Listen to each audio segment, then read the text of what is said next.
sexual dreams about Britney Spears and the need for an outlet resulted in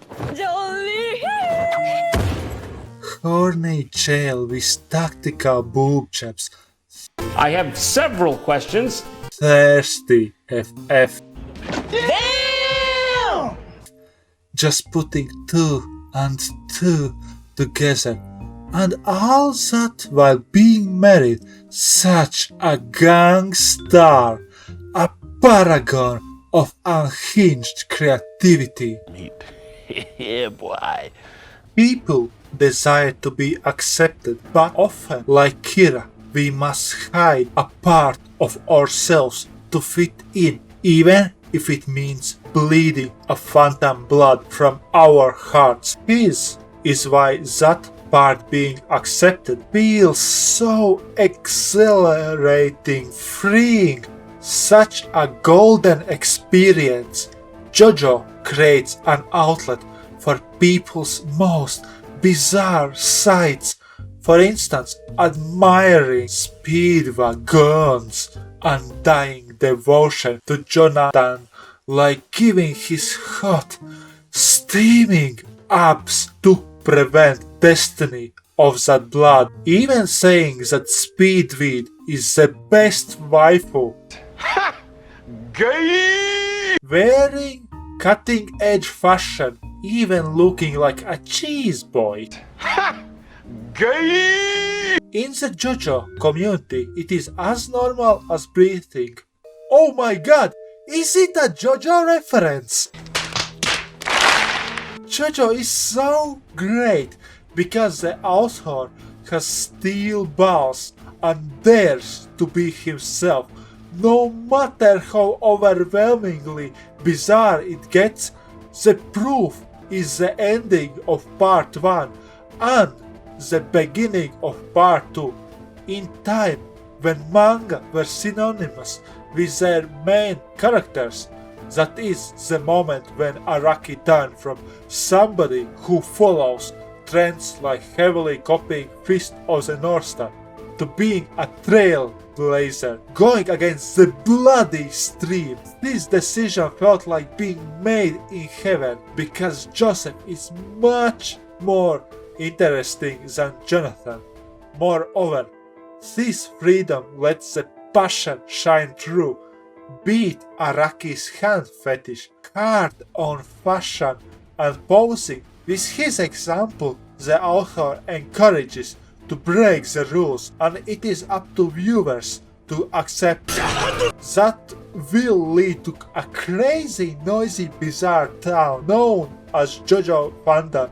If anime like Spy Family shows how bizarre can be daily life and motivates to reignite the spark in the daily grind, then JoJo gives tools to from society's shackles by pushing the limits of the viewer's imagination and encouraging them to dream bigger, see from a different point of view. And modern problems require modern solutions. JoJo even trains the viewers to solve problems with super engaging fights, which are detective puzzle-like, where information is power. Element of surprise is so dangerous because the opponent does not know how to defend, while knowing the ability lets to figure out the counter even to the most broken ability. For example, sheer heart attack had no weakness, was so terrifying until Koichi turned it into a joke. Echoes by making the stand chase its own tail. That is why the battle tendency is to start with information gathering and engage viewers to deduce the ability. Afterward, how to take advantage of the opponent's abilities, limitations, and own abilities, capabilities. When you get it right, you have such a big brain moment and can stand proud. But even if you are wrong, creative applications of abilities can blow your mind. Crazy Diamond and Sticky Fingers have no right to be so cool. Fights are enhanced by a genius power system which allows 1秒経過 a vast variety of abilities ranging from basic like controlling fire to complex like King Crimson, who... And do not make me start about Ger. Seriously, if I had a stone for each explanation of how it works, then I would have a stone ocean. The variety allows for very different fighting scenarios, which keeps engagement fresh. 2秒経過 Relatively close power levels where a careless or brilliant action can change everything. Just remember the example with sheer heart attack, coupled with the author's tendency to kill major characters. As a viewer, you are constantly on the edge of your seat because you can never be sure who will survive. That's a spicy meatball!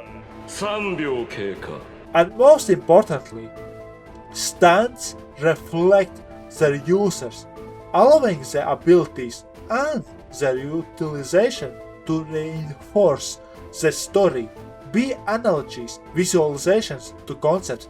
It is so well shown with Echo's acts where Koichi's mental development also evolves his stand from being imprisoned into a fragile egg to giving his words such a weight because his will, like a diamond, is unbreakable. Sadly, only a few other anime like Hunter x Hunter, Black Clover managed to even approach this level fighting gold. But even turning off brains, JoJo's artistic value, especially in later parts, is mind-blowing. The manga readers can see how the author develops by starting competent from part 1 to 3 and going god tier from part 7. No wonder Araki's works were in the Louvre. Those were great days. And animators have done a great job at adapting the manga. They have studied the manga so religiously that if Christians have Evangelion, then animators have JoJolion. The passion shines through with extra care even to the smallest details, such as Jonathan and young Joseph showing their star-shaped birthmarks to avoid in the manga existing plot holes, or meaningfully expanding on the manga's content, like the torture dance. Who else would make a full dance video based on a few panels?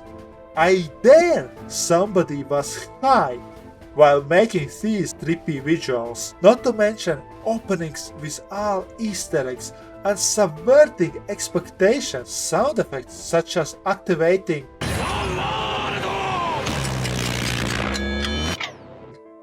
are iconic for a reason. In this case, depicting gears of time slowing down until stop. And songs are bangers by being upbeat and energetic. Talking about music, how many have been motivated to check out in JoJo reference musicians and songs? Enough to swarm their YouTube video comment sections like it was a pilgrimage. Never underestimate the power of JoJo memes, even in the most random videos such as why humans are made out of stardust. Crusaders still manage to spread their love for JoJo until the end of by making everything into a JoJo reference. Also, I must confess, I somewhat have lied to you. I have fallen short of my attempt to encapsulate all the genius of JoJo, because other JoJo fans might be impacted in more ways than I have. If you can add to the list, I will be grateful if you share it in the comment section. Also, I am somewhat a traitor. Requiem should make up for it. If you noticed, I use titles of JoJo parts and opening songs even the English translation to Sono Chi no Sadame. So I challenge you to find them out and leave a comment with the titles and their timestamps. But before you leave, I hope you will be inspired by my personal experience as a JoJo fan since January 2018. All my life, I have been different. One of my real-life nicknames was Human Exception. And also before JoJo, I accepted my bizarreness. Even had it as a badge of honor. JoJo let me find people who fully embrace and even build up on my unhinged nature. Jotaro vs Dio motivated me to start developing video games, just to recreate the fight. The detective puzzle-like fights made me eager to create my own D&D-like system and have sessions. Where else could you have a sentient stand who learns how to behave from adult movies? As DM, I'm curious to see the day when the shape-shifting blob will discover really hardcore stuff and try to replicate it. Neat. Yeah, boy. The lessons learned from the JoJo power system are so helpful, designing exciting abilities and with it great synergies and interesting choice, such as the blob can become dummy thick but is also slow as sloth, so do not await any passionate action or small and hyperactive, but the equipment's penetrating power is lacking. I love to adapt use techniques in anime to make abilities more epic and the users cooler, such as changing the colors of the environment or adding theme music when a character enters. I have also made deep dive YouTube videos analyzing life lessons from JoJo, not to mention all those original memes on my Instagram. The passion projects would not be half as fun without the mentioned support, be it testing games, giving feedback about video scripts, and so on. I am usually mind blown by their input. The sexual blob is just a tip of the iceberg. My favorite JoJo openings are the first and the first of parts 5 and 6. I have listened to them non-stop on loop for hours. JoJo let me discover so many musicians and songs. One of my favorites is Queen, especially Made in Heaven, because it makes me so tranquil. My favorite JoJo is Young Joseph. Second is JoJolion, due to their funny trickster nature. Part 7 is my favorite because the second half is one breathtaking cliffhanger after another, and fan service is done right. If you have any other JoJo related questions, I will answer with pleasure to them in the comment section. But be warned, I cannot choose my favorite JoJo and stand. Get back!